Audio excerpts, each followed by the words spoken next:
Cashbuild today reported a 31% increase in interim operating profits for the 6 months ended 31st December 2014. That's as margins stood in stark focus within a very competitive environment. To run us through the detail now, Werner, CEO of Cashbuild, joins us in studio. Thanks so much, Werner, for your time today. So in addition to that operating profit number, HEPS up 33%, revenue coming in 12% stronger as well. Give us a sense of the market you're catering to right now and within what kind of operating context.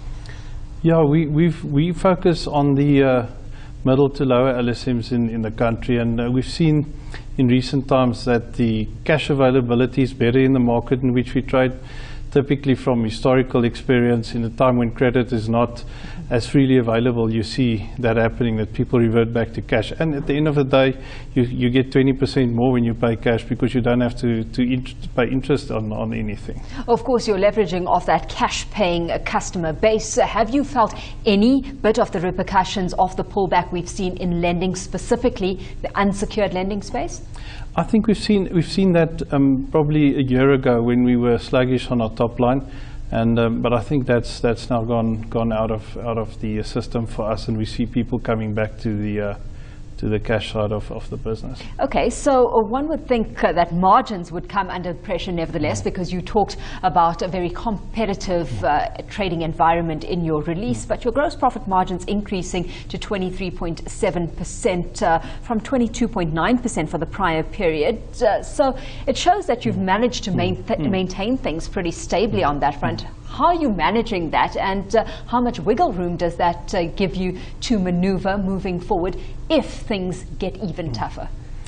No, we've always been our policy to pass all increases that we get from our suppliers through to the market. So we've been able to do that over this last 6 months again, and we're coming off a fairly high base of the prior 6 months, which were 24% gross margin, or 24.5% to be exact.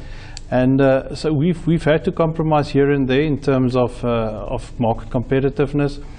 You know, in terms of our model, we're comfortable with the number we're at. There's probably some room still, should the market push us to go a bit lower, we can afford to do that. But you know, we've got very good systems in place, detailed management information that gives us that type of info on a daily basis, and we will not leave margin on the table, but we will stay competitive. We'll watch our top line, and we won't give that away. And taking a look at where you've honed in is on the operating expense side of things. I mean, that's been contained at 11% growth. Is that sustainable? Yes, I do think so. It all depends on how many stores we open in a year. Our existing business were up 5%, which I think is a very good performance from that perspective.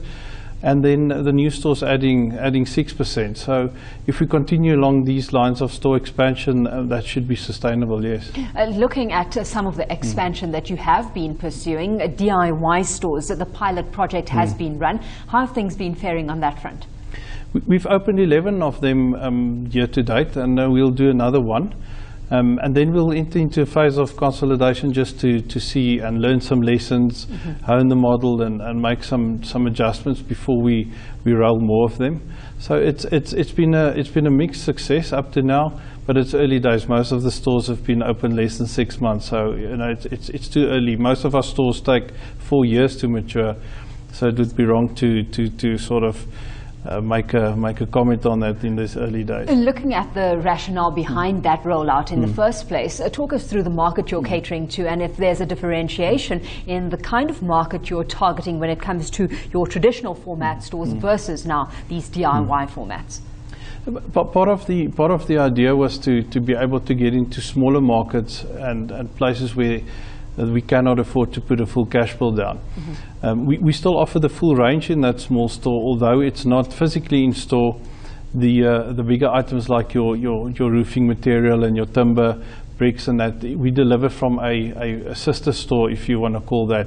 So that was the rationale, is that we could take our model or our offering into more areas where we couldn't take it into because of the size of the market, and that's the whole rationale behind it, to be able to get Cashbuild into more places. Where you talked about the operating expense side of things being manageable depending on how aggressively you roll out in the future, you mentioned that Cashbuild will continue its store expansion, relocation and refurbishment strategy in a controlled manner, applying the same rigorous process as in the past.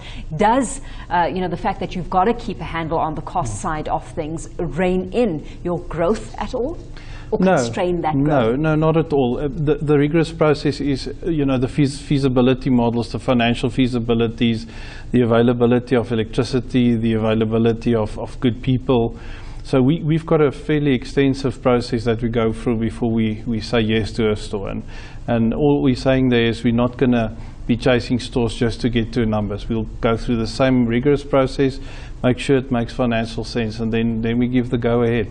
So no, it shouldn't be a constraint. I'll be happy if we open 20 stores and have expenses grow by 13%, because I know the model that we've applied will work. Absolutely. And it'll give us some leverage. How are you rating your muscle right now within this competitive environment that you speak of?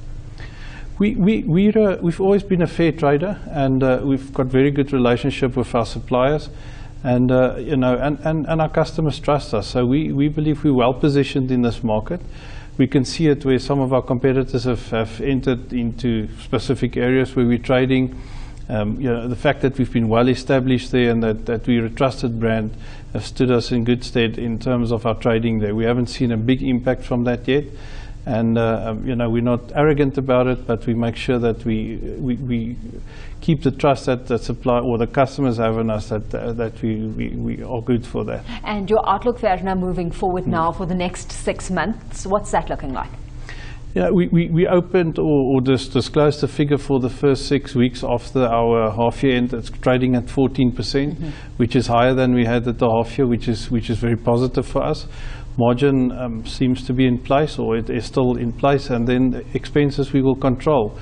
By any things happening to the top line, major issues from Eskom side that will affect our supply chain or issues like that, we're expecting a good financial year. So far, have you felt any of the repercussions of that on the supply side of things? No, not at all. The suppliers have been good up to now. There hasn't been any issues. We as a business itself obviously had to spend a bit of capex on fitting all our stores with generators and backup UPS. We're not inside a mall, so when there's load shedding, we can trade. Our generators kick in and we trade as normal. So from that perspective, we haven't had any issues. If there's a major catastrophe, that's a different discussion. Let's leave it there, Werner. Always a pleasure. Thanks so much for your time today. Of course, Werner Jager is CEO of Cashbuild.